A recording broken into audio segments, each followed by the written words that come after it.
तो ये genetic pre disposition test मेरे पे किया. अगर अब ये टेस्ट कर लिया, इतनी बड़ी रिपोर्ट आई है, ठीक है, दिस इज व्हाट 65 पेजेस की रिपोर्ट है मेरी. इस रिपोर्ट के बाद कैन यू एक्चुअली प्रेडिक्ट कि मैं कितना लंबा जीऊँगा?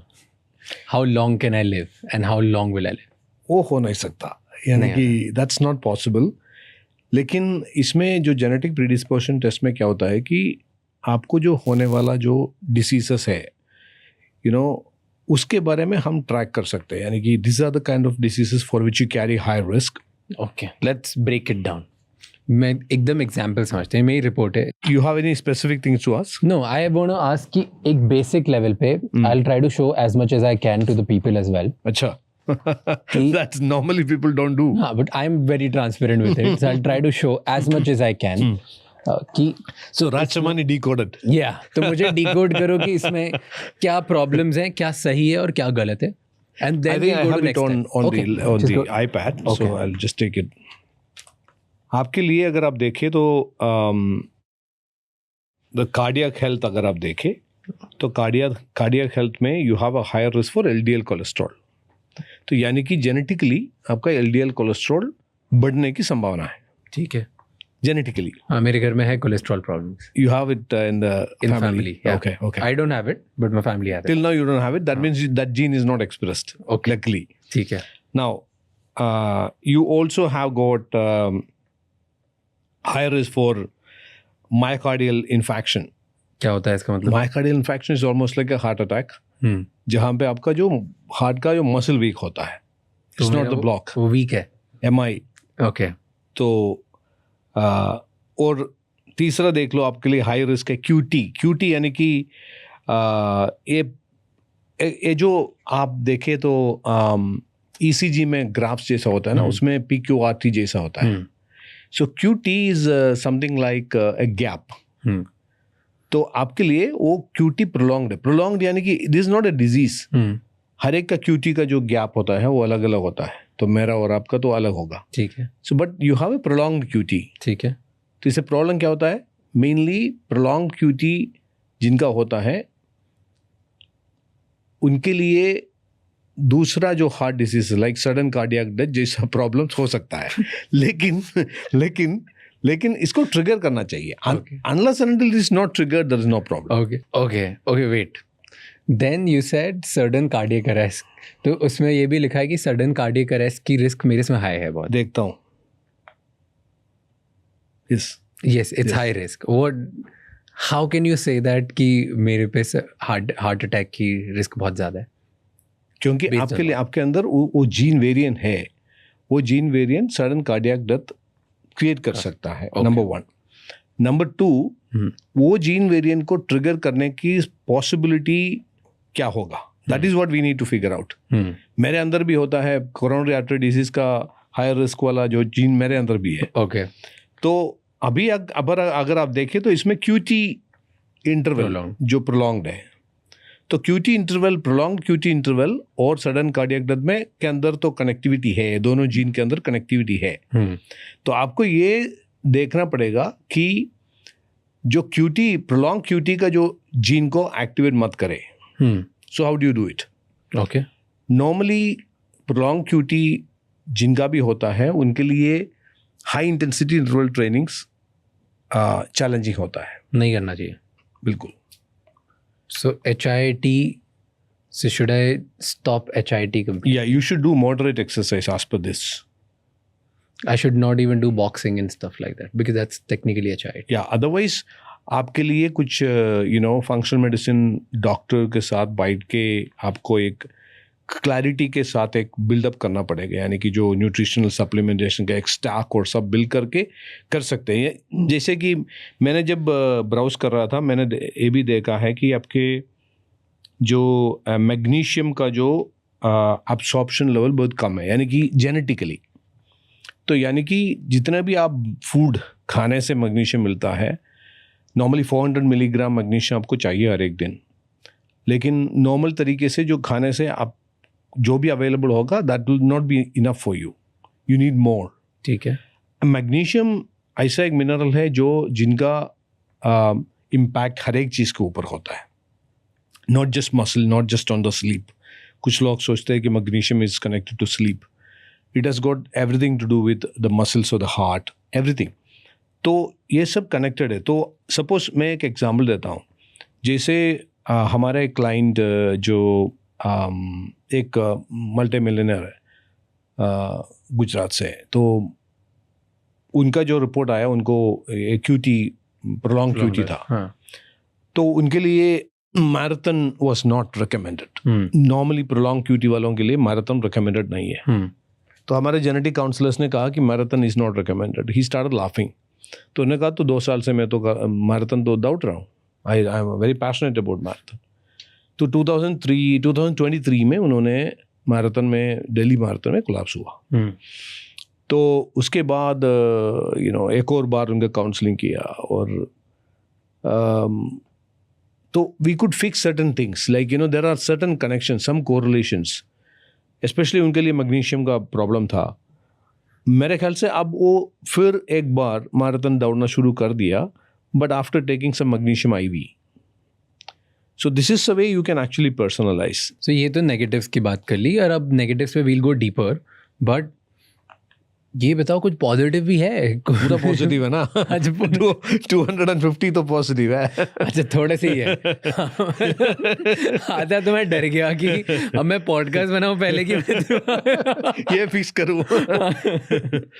कि सडन, क्योंकि इसमें एकदम फर्स्ट पेज आप पढ़ते हो और सामने आ जाता है कि sudden cardiac arrest risk, and I am like भाई ये मतलब पॉडकास्ट के बीच में तो ना हो जाए कुछ. नहीं, प्रॉब्लम क्या होता है कि अभी तो बहुत सारे लोग अब यंग एज में ही सडन डेथ होता है. We are seeing it happening every day.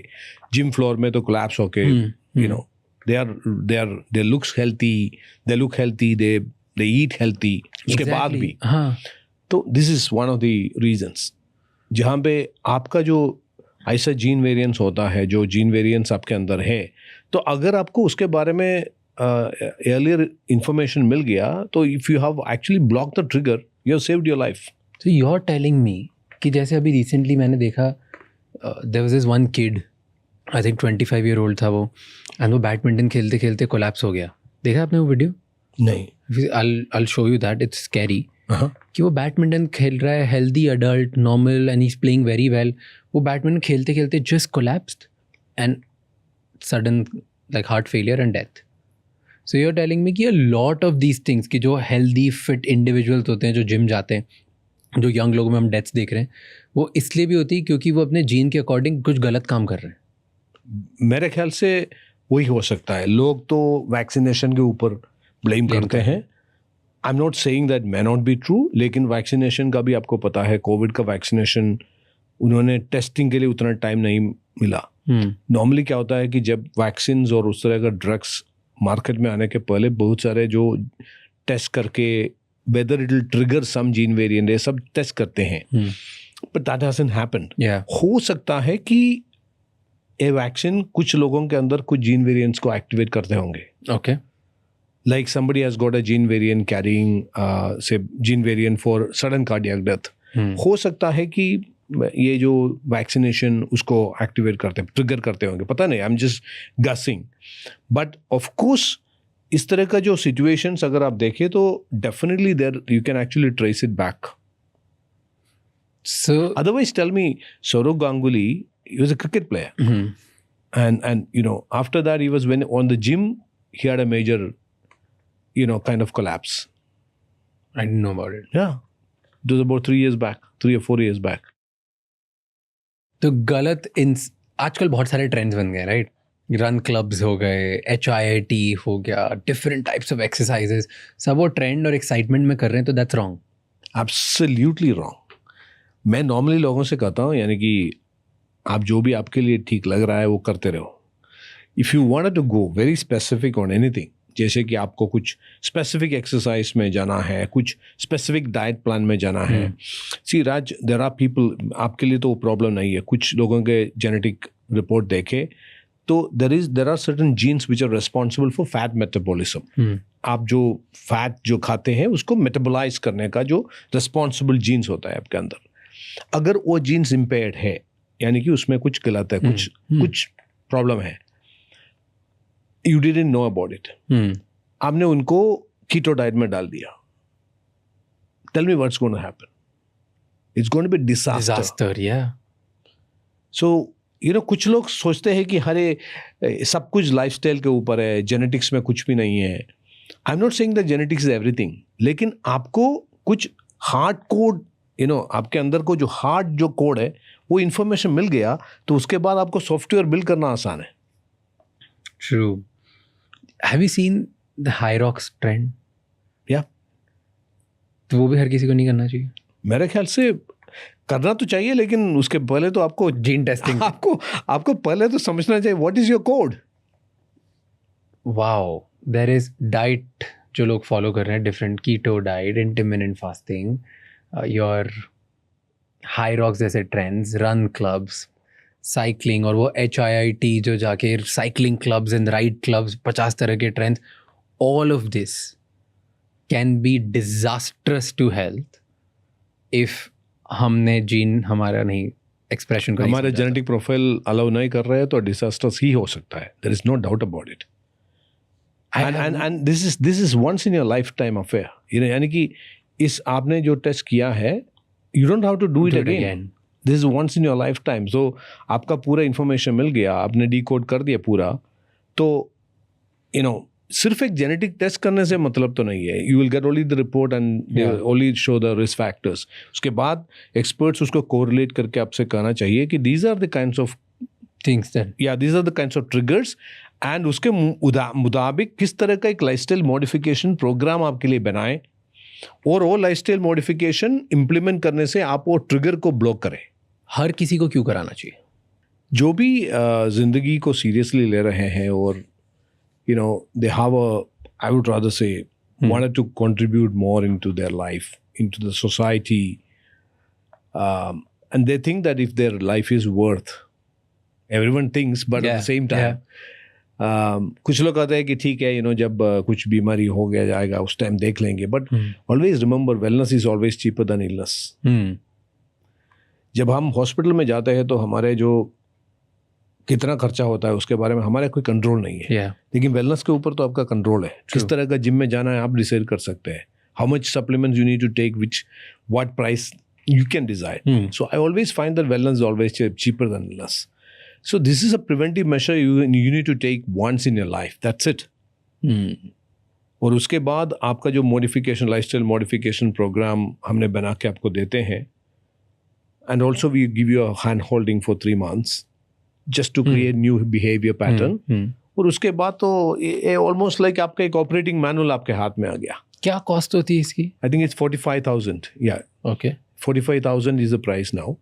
और इसमें 3 महीने का जो हैंड होल्डिंग कोचिंग भी होता है।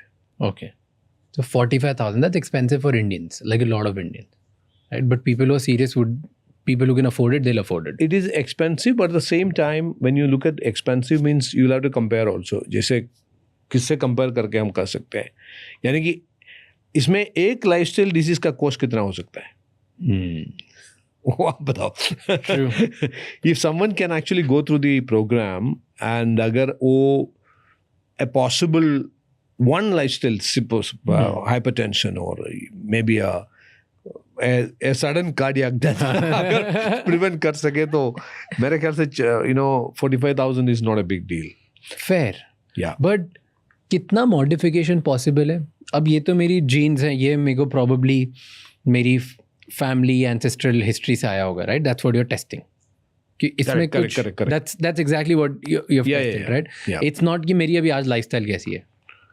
नहीं, उससे जो जीन में कुछ वेरिएशन हुआ है तो इस टेस्ट में मतलब नहीं होगा। हाँ, तो ये तो बस जो मेरी फैमिली से मेरे पास yes. तो जिस चीज़ के साथ मैं बॉर्न हुआ हूँ, जो मुझे फैमिली से डर है, वो इसमें आ गया। अब ये मेरी रियलिटी है, राइट? हर किसी की अलग अलग होगी, इसका कोई कुछ कर नहीं सकता, ये बनेगा। अब मैं मॉडिफाई कितना कर सकता हूँ? मुझे पता चल गया इन्फॉर्मेशन की ये 15 चीज़ें हैं आउट ऑफ 275 जो मेरे में खराब है। जीन के अंदर जो इन्फॉर्मेशन है उसको मॉडिफाई नहीं कर सकते हैं। सो इसलिए हम कहते हैं एपिजेनेटिक्स। एपिजेनेटिक्स यानी कि किस तरह से आप उसको बाहर से इन्फ्लुएंस कर सकते हैं, that is called epigenetics. Thank you so much ये क्लिप एंड तक देखने के लिए। अगर आपको और भी ऐसी क्लिप्स देखनी है तो राज शमानी क्लिप्स चैनल को सब्सक्राइब कर लीजिए।